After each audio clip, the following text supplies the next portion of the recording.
I hope that the legacy lives on. I hope. I won't, when I'm gone, have any control over any of that, but I do hope that the legacy lives on. Hey there, and welcome to another edition of Around the Potter's Wheel with Mike Fowler. I'm your host, Fred Hess, and we just so happen to have Mike Fowler. Here we are, guys. We're back at it. As many of you know, you come to the Wood Whittlers complex, and this is where Fowler's Clay Works is. But Fowler's Clay Works would not exist if it wasn't for this gentleman right here, a good friend of mine, Chris Compton. Chris Compton gave me a shot. Forever indebted to him and his family for allowing me to set up here and get going. But, you know, one of the cool things about having a shop here is the history tied to this place. You know, I know you've had the opportunity to tell me lots of stories about your dad and that. So you want to elaborate on the beginnings of the Wood Whittlers and maybe some of the generational ties to early Gatlinburg? Well, it goes back to the 1800s, but my father in the 1930s, he worked for a guy by the name of O.J. Mathiel downtown, which was still Gatlinburg, but it wasn't incorporated. But in the 1930s, and then when the war broke out, he, instead of going overseas, they sent him to a little place out in the country, and there he worked until November of 1944 when he finished his work. And that little place in the country is called Oak Ridge. So he worked on the Manhattan Project. Yeah. He actually built the building that built the bomb, Gotcha. you could say. Oh, cool. Wow. And so in November of 1944, he was born and raised here in the mountains, and his father before him, and he come back to Gatlinburg and opened up in a little one-room log cabin on Roaring Fork Road. And that cabin's still there today, and the next year will be 80 years. Oh, 80 years. my goodness. That my father started. See, so and anyway, we've been going ever since. He remodeled and added on and built on, and the list goes on. But he come out here in 1968, and he built this complex, or actually this was just the Wood Whittlers. Sales room, finishing room. We had at one time 20 employees, and we built a lot of custom furniture out of solid black walnut, Honduras mahogany, and wild cherry, and the higher end woods with a clear lacquer finish, natural colors. And we actually made furniture for different people all over the world, not companies, but individuals. So we've got pieces in as far as Australia. So how does that work? How did that work? It's like, did they see a piece they liked, or describe a piece they wanted? Our sales room was pretty good size in those days because we had 20 employees at one time. Oh, okay. And so it from there, you know, they would come in and we would have furniture on display that was waiting for the people to pick it up or for us to crate it and ship it to them. So and of course they would describe what they wanted. They'd say, I like this, but I want but. I like this, but. And so I would just sit there and draw out freehand, just what, you know, design a hutch, design a dining table, design a chair, or whatever. My father did the same thing. And unfortunately, he passed away in 1977. And so I grew up in the business, been doing it since I was a kid. And so. Are you getting the hang of it? Eventually. Okay. I'm hoping. But you know, it's ironic. These kids can still teach me things. It just blows my mind. Well, sure. Mm-hmm. Yeah. Yep. New technology. But that's a little bit of the history of the business.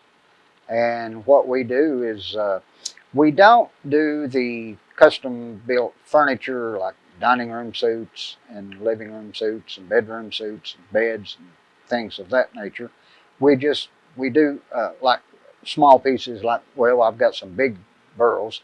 This is a burl, which is a benign tumor that grows on a tree, grows on the side of a tree. Wow. And if you look, it has no growth rings. Right. It's just a mass of wood. And But I had a medical doctor who hobbied in woodworking to tell me that it's actually a benign tumor that grows on a tree. And people say, what causes it? And I say, I don't know. I don't have the idea. Just it's a defect in the tree or something. But you can't believe that the grain that's in this when you put the finish. Now this is still rough sanded. It's very rough. And when we put the finish on it, sand it finally. We sand it down to 1,000 grit sandpaper, and then we put a clear lacquer finish. And I put anywhere from 18 to 20 something coats of lacquer. 3 coats, and then I sand it, and the next day I put 3 more. When I can, humidity has to be right. So a lot of things in factor, wind blowing and stuff like that, you can't, you know. But it takes a pretty good while to get one of these finished because it just absorbs the lacquer like a sponge almost. But I can put some, if you'd like to see, I could put some alcohol on that and show you. Absolutely. And give you, you're not going to believe what this will do. It just actually explodes in color. And I've been doing this for 50-something years, and I'm still impressed and amazed at a beautiful piece of wood. You would think after that many years a piece of wood is a piece of wood. No. Well, it's pretty obvious you love what you do. Well, at times. Yeah. When it's going right? Me too. So, And it's not cold out, right? well, yeah. When it's cold, no, baby, no. Look at that. So he does that to give you an idea what it'll This look is like just when it has finished. this is just going to show you the coloration in it. I mean, when it's lacquered, we sand it a lot finer than this, and so the color is even more extreme. But look at all the colors in that. That's crazy. Isn't that beautiful? It just explodes in color. I didn't want to drip too much alcohol on Mike's floor. That's all right. But it's a That's beautiful. insane. That's a beautiful piece of wood. It drips. It's okay. Oh, can't hurt this floor. That. But it's a lot of sanding.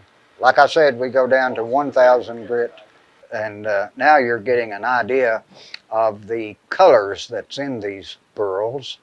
They're just amazing. Man, look at that Truly. right there. Truly amazing.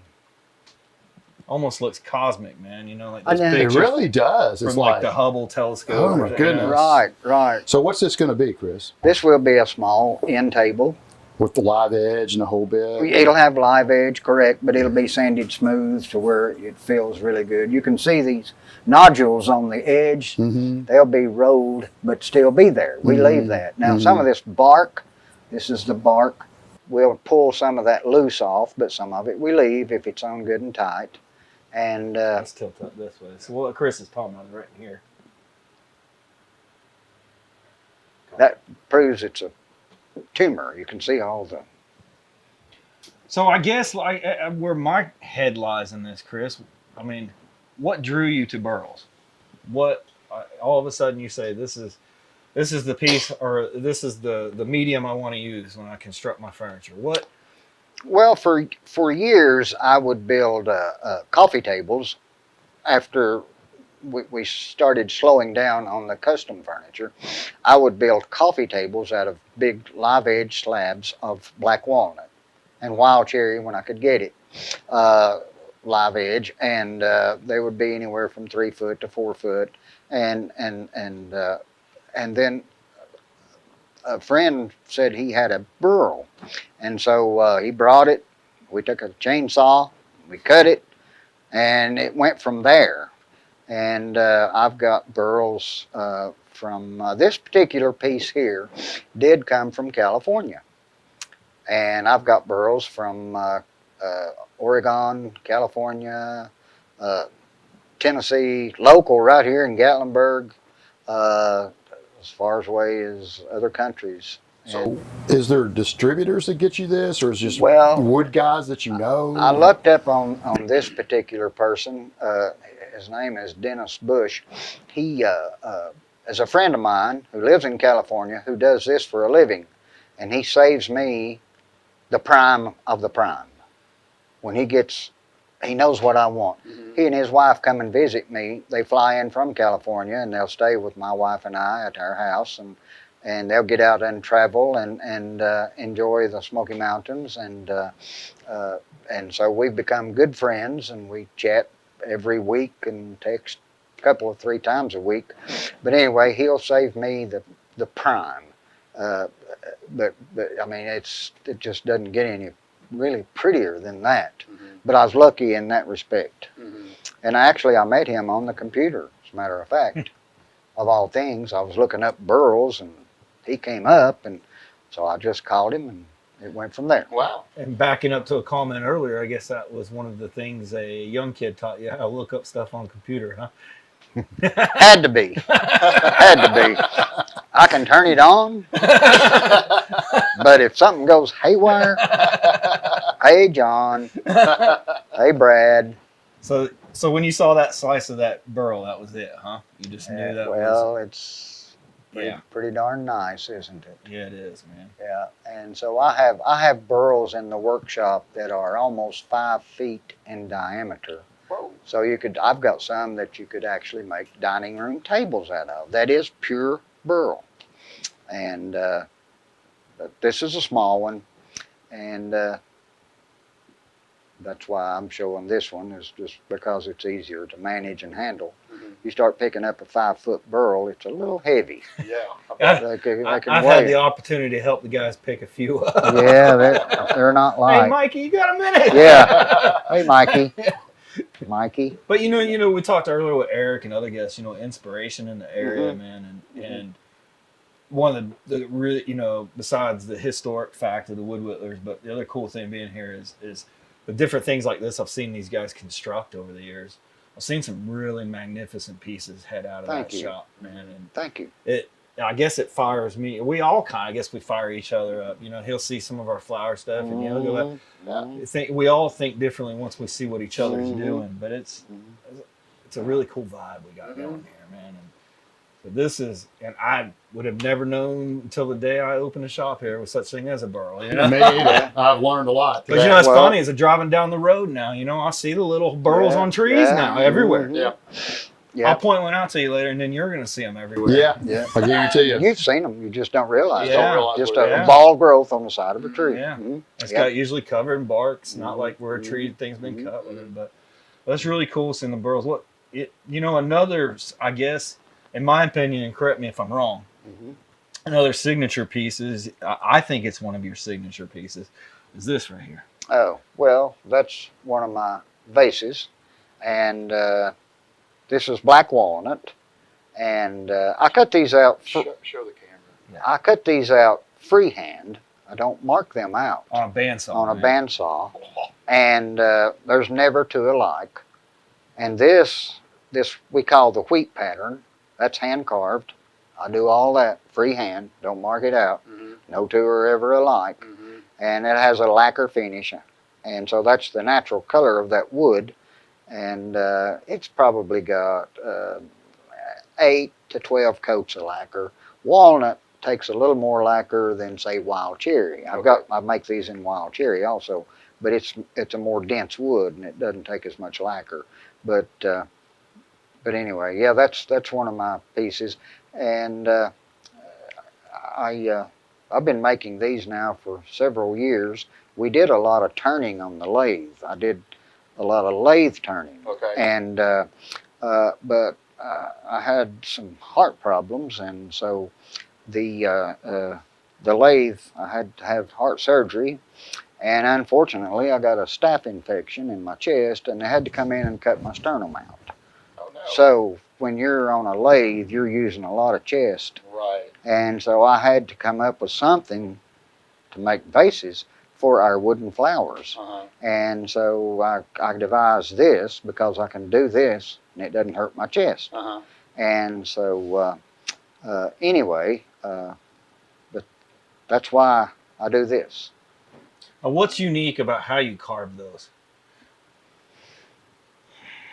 Didn't your dad make the machine that you're using today? Yeah, back in 1971, I believe it was, his first machine was made in the late 60s, but it did not work too well. So he went to a tool and die company and showed them his drawing and design and sketches, and they built the machine that I'm using today, that same one made in 1971. And It's even stamped on it, 1971, by Chris Compton. That's my dad's name. and it's a motor with a belt. I mean, you can elaborate Right. here, and with a Right. shaft, and you Right. call it spindle carving. I Yeah, believe? well, we call it spindle carving. It's kind of like a Dremel tool almost, but the Dremel tool is fastened and you hold the wood freehand. Yeah. Rather than the piece and doing this, Uh-huh. you do this. Gotcha. So anyway. Wow.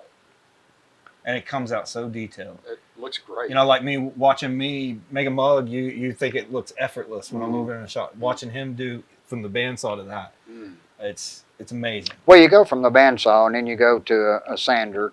We've got the little, what we call balloon sanders. They're pneumatic. We put air in them and they're round. And it takes a lot of sanding to get it to this point. You're welcome to feel of it Yeah, and see love it's to. smooth How as glass. smooth it is, man. It's smooth as glass, and it's Wow. and this one was on. I carved this one on the Wood Builders show. Oh, did you? Yeah, they came and interviewed me, and this is the one that I made that they recorded and filmed, and so I just kept it, and so. It's beautiful. Yeah. Heavier than I thought too, but it's Well, that's it's black hardwood, walnut. So yeah. And see, that's a wide piece. That's over 4 inches, or about 4 inches wide. Mhm. And you just don't see walnut today in today's world. It's hard to find good walnut, big walnut. Mhm. But yeah, and wood has gotten so expensive anymore. Tell me about So, you know, the wood, the history, everything like that. So, and with a lot of shows, we've talked about Gatlinburg, Mm-hmm. and we've talked about the characters and the feelings and Mm-hmm. belonging and why this feels like home. But you know, Chris, craftsmen have a long legacy and a history in this town, Mm-hmm. community. And it's still, that torch is being carried forward today by families like yours. People like me have moved here. Mhm. What was it like as a young man growing up in a craftsman family in what year were you born? Do I have to say? Growing up Nin- as a young man through the 50s and 60s. 1953. Okay. September 1, 1953. And it was a lot different then. We lived on Roaring Fork, where Dad's shop was Yeah. originally. And when it would snow, he had a little farmall tractor, Cub, and he made a sled to pull behind it. Uh-huh. So when it would snow, I would ride the sled and he would drive the tractor, and we'd go to downtown Gatlinburg at Ogle's store and buy groceries and things like that. How cool is that? Isn't that amazing? Yeah. And also, I've got I should have brought it. It's over in the sales room. I've got a postcard that was the Wood Whittlers, and it's got on, when you turn it on the back side, it's got the address and the phone number. Mhm. The phone number is 4. 4. 1 digit. Yeah. So I'm wondering who number 1, 2, and 3 yeah. are. You know? Really? Right, I'm serious. Yeah, I we can, need to find out. I can show you that. It's Yeah. it's over there in the sales room. But number 4, and not think of the phones in Gatlinburg now. Uh-huh. Yeah, so that goes back a ways. But that was when Dad first come back from, like I said, Oak Ridge. And Now, were your friends that you grew up with, were their families craftsmen too? oh yes, Randy Ogle. Uh-huh. He has the chair shop. His Mhm. father, Yeah. just like my father, he grew up in it. And Randy Whaley, he's a Mhm. wood carver and wonderful carver. And he and we all three graduated high school together. And his father carved, and so he grew up in it. So yeah, but we're afraid it might be a thing of the past someday. You know, Yeah. we Oh, just okay. don't know. We just don't know. Yeah. I think there's some pretty good torches being carried forward. Well, we hope. We hope. Yeah. I don't know what'll happen after me. I don't know, but we'll see. We'll see. There's some good wood carvers, and we're good workers out there, along with pottery and everything else. People love pottery. I think that'll continue. But to find good woodworking and to be able to make money, you got to make a living. Yeah. And able to do that it's hard. Right. Because I said this come from California. Yeah. Imagine what I had to pay for it plus the shipping. Right. See, so. And what do you think you got 5 days in from if you work straight on it? Okay, if I were to spend 8 hours, Yeah. and which I don't do anymore, Right. but if I did, I could probably have this ready to spray in a day and a half. See, it's a lot. Of time. Ready to spray in Yeah. a day and a half, and then it would take not a week's work, but at least a week to finish it because I can only spray 3 coats Yeah. on one side, Gotta let it dry. and I finish both sides. So, and I call these flippers because I finish the other side the same, and I build my bases so that you can, with the pads, the non-slip, so that when you set this down, it won't move, it won't slide, and you can look at this side for a little while, a month or two, flip it over, and the other side is going to be similar but totally different. Yeah. And so I do finish both sides of the burls because I can't dare run a screw in that. Right. I mean, ugh, I just. What kind of base are you going to do for this one? Well, I make varied cedar stump bases, Okay. like driftwood Right. and an assortment. Uh-huh. And a lot of people's going to this black powder coat aluminum bases that you can. I don't do that, Uh-huh. but I have used those, and the ones I used are handmade. We get them from a guy, and he makes those up special for us, and they look good. They complement each other. It's the black powder coat, but I don't know. I'm a wood man, so therefore I lean to the wood, Right. and but I don't have. I've got some in the workshop that you can see, but I don't have it here that you can see. But yeah, but. Well, you know, that's a common thread all of us craftsmen and artists have is that time factor. Oh God. Yeah. You know, man, we got blood, sweat, and tears poured in this stuff, don't we? Well, that's why we quit building large pieces of furniture because it was so labor intensive. Uh-huh. You can't imagine the labor that goes into building a bed.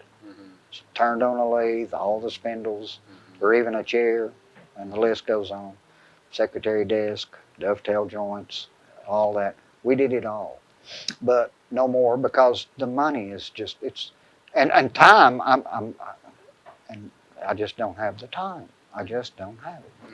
So, growing up, when do you think you saw a real demand for crafts with the visitors? Was it right away? Did it kind of build up? Oh, as a a crescendo? as a young kid, I didn't appreciate what Sure. I should have at the time. And once my father passed, and then it hit home. Then, you know, Chris, you better get busy. You Right. got to Time buckle to grow down. up. You better buckle down. You know. So anyway, so you know, in my 20s is when it kind of hit me. I did when I was small do some lathe work, turn on a lathe and things like that in the shop, and run the bandsaw when I was about 14 years old, cut things out on the bandsaw, different things of that nature, but not anything really constructive. But you remember people visiting your dad's shop? oh yes, Yeah. Dad always kept the workshop. No, this was over at Roaring Right. Fork. Dad always kept the workshop open for people to come in and see the craftsmen, which was my brother, 2 brothers, my uncle, and other people that worked for my dad at that time. Super craftsmen. I mean, they super, and it's hard to find today. Oh yeah.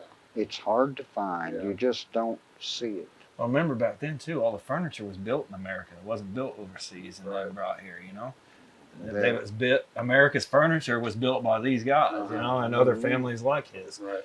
Other stories and other towns, I'm sure. Well, back in the late 40s, my dad built a lot of furniture for the Mountain View Hotel. And are you familiar with the Mountain I'm View? a native East Tennessean. Oh, so you remember the Mountain View? Absolutely. He built a lot of furniture for that hotel. And the other one, he built the other one. I can't recall the name of it, but built a lot of furniture for it there on Main Street of Gatlinburg. But anyway, yeah. He's got a piece over there. He just recently acquired. He built many years ago. That you got back from somebody. You sent Brad to get. I think it was down Chattanooga. Maybe I'm wrong on the city, but The swordsman chair. Swordsman's chair. Yeah, I designed that from scratch and built it, and I sold quite a few of those. Swordsman's chair? Yeah, it's a corner chair. Okay. That if you carry your sword on the right, you sit this way, and you still could, or if you wore the sword on the left, you sit this way. It's actually pretty comfortable. Harley? When he got this chair back, he lit up like a Christmas tree. Oh, that day, it was. man. See, It was cool seeing that day. the sad thing is, how many years? 6, 7 years this I fall? think we're at 7 years. 2016, so yeah. We had a fire here in Gatlinburg, and 2,000 structures burned. My house was one of them, and I really? lost everything. Wow. I only got out with the shirt on my back. Whoa. No cars. We lost 4 vehicles. But I had to walk out, and I got burn marks on the clothes that I was wearing because I had to walk out. But anyway, I lost everything. So people that found out about it was so kind and generous that bought things 30, 40 years ago is saying, yeah, Chris, we bought this from you or your dad, and we want you to have it. And so I got a piece now that come from the Mountain View Hotel. And I'm in the process of refinishing it. It's black walnut. And I've been working on it when I can, but I'm married and I've got a boss. And she Does that tells sound me, familiar? I feel you, brother. she says, Chris, we need faces. Chris, we need this. Chris, we need that. Yes. Oh, so she is the boss. The queen. I call her. Usually I'll say, sir, yes, sir. But Maybe a little salute. yes. Yeah. I've seen the salute. You've seen me, haven't you? Yes, ma'am. And so, but anyway, yeah, that's a little history. Yeah, that's a pretty neat chair. And then I built back before the World's Fair, I designed a rocking chair, and I called it the Boston Rocker, which is really a knockout, gorgeous piece. The arms curve this way and they curve this way, and it's a carved seat, and the back leans back, the spindle's all in it, carved on the back top with the wheat carving. And I didn't get one of those, and one of my customers, he'd come by, and he was getting up in years, and I said, why don't you sell me your Boston Rocker? And he said, no, man, I won't sell that. He said, I wouldn't take nothing for it. And his son came in carrying that Boston Rocker. Really? In the workshop, and said, my dad wants you to have this. They had to put his dad in assisted living, so he didn't. But he said, my dad wanted you to have this. And so, good people out there. So, talking about history of crafts here, you just hit on an important point that I've been told. The World's Fair really helped out here, huh? Helped us. Yeah. It made a lot of people go bankrupt because they thought it was going to be. But see, I was there. The city of Gatlinburg invited me to come down there. And President Ronald Reagan was the president, and I was there when he was there. And it was the Chamber of Commerce, actually, and I can't recall the guy's name that was over it at that time. But I was down there demonstrating carving faces. We made biscuit cutters and things of that nature. And I had brochures specially printed up with our location here in Gatlinburg, and so I would stand there and hand out brochures.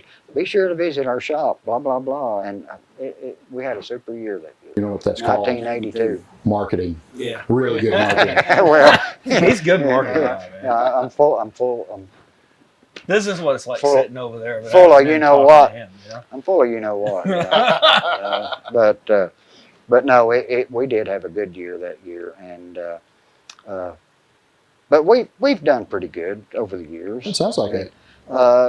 We had some lean years when they rationed gas back under a certain administration, Yeah. but better not Those go days. Yeah, there. better not go there. Better not go there. But really, when you could only buy $5 worth of gas, that stopped a lot of people from Michigan and Ohio Sure and did. all them Yeah. good states. The people that really support us strongly, they just couldn't. And I don't blame them. I wouldn't drive to Florida if you could only buy $5 worth of gas at a time. But we suffered then. But other than that, we've done pretty well. How was the pandemic for your business? Oh, it was a shot in the arm. Once we opened up, this place went crazy. Gatlinburg was open. Mhm. Other places were closed. Mm-hmm. But boy, didn't they pile in They here. piled in. And they, Well, I think cooped up for so long. Once the jail cell doors flew open, it's like, let's go. well, there's so many places closed. Yeah, you had a mix of both, but it was a lot, like he's saying.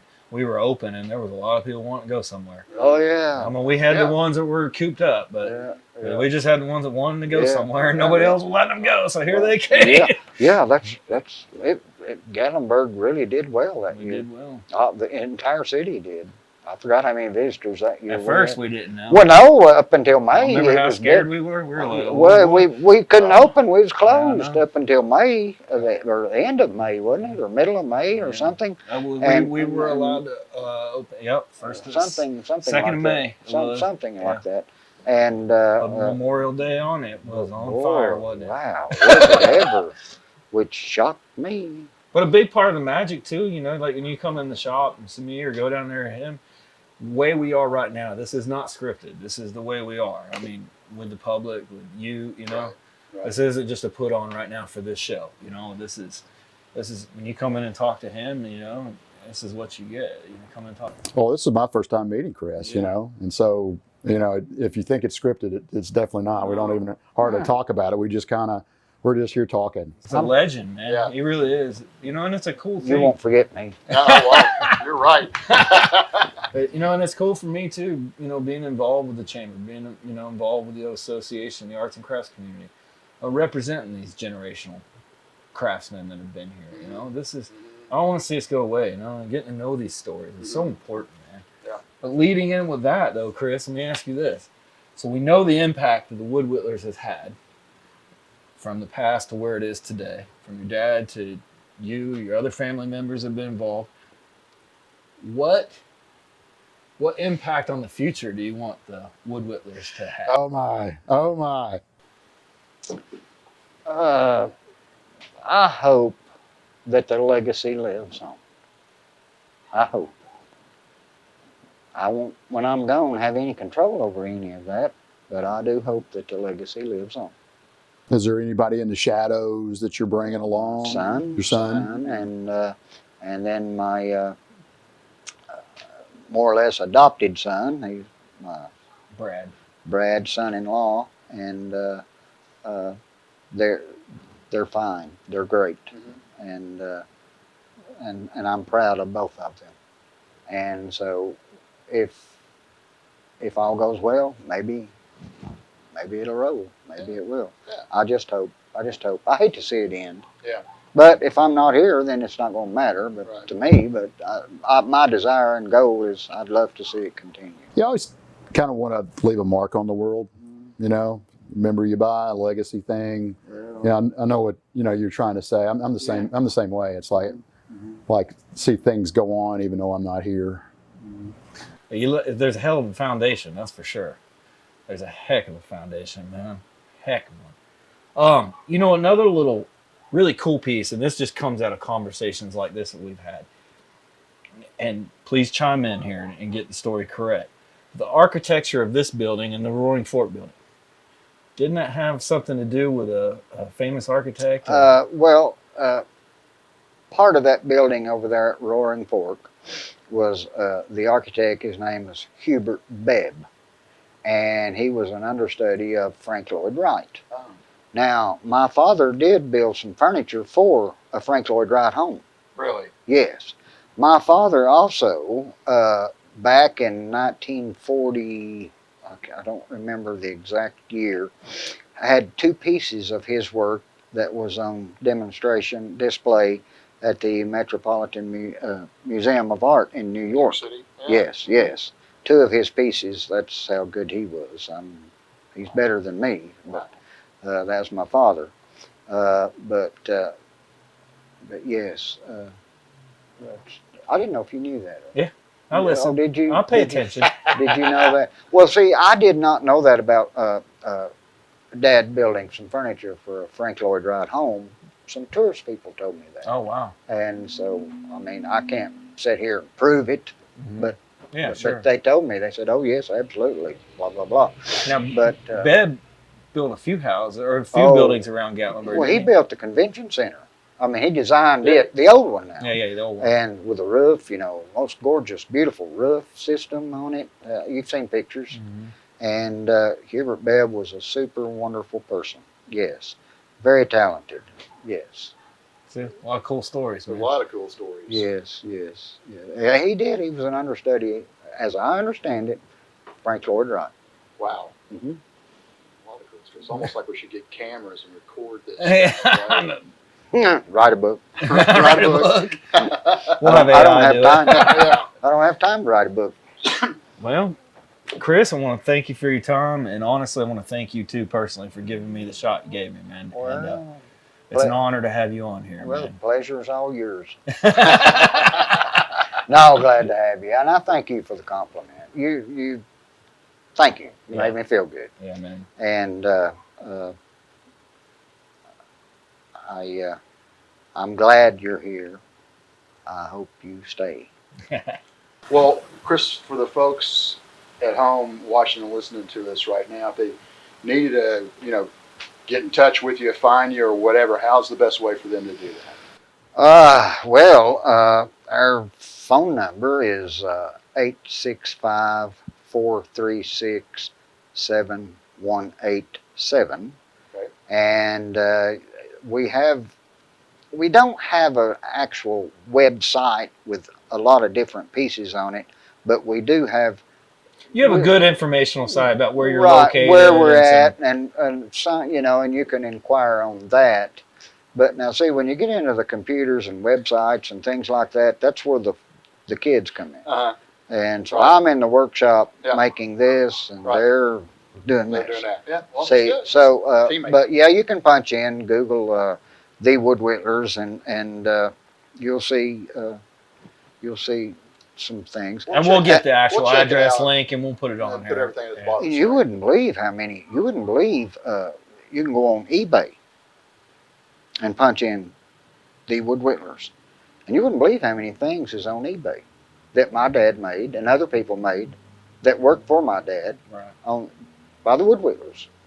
There's a dozen things on there now that was made by the Wood Whittlers back in the 50s and the 60s and before and after and so on.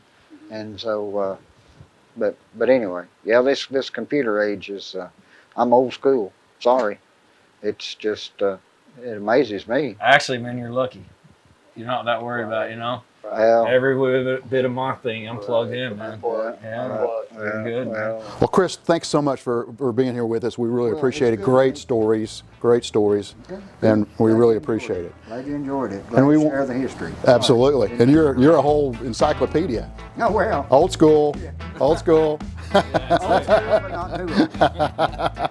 And we want to thank y'all for listening and watching us. We really appreciate it. Look for more episodes of Around the Potter's Wheel with Mike Fowler, the man and the legend. We really appreciate it. Bye, guys.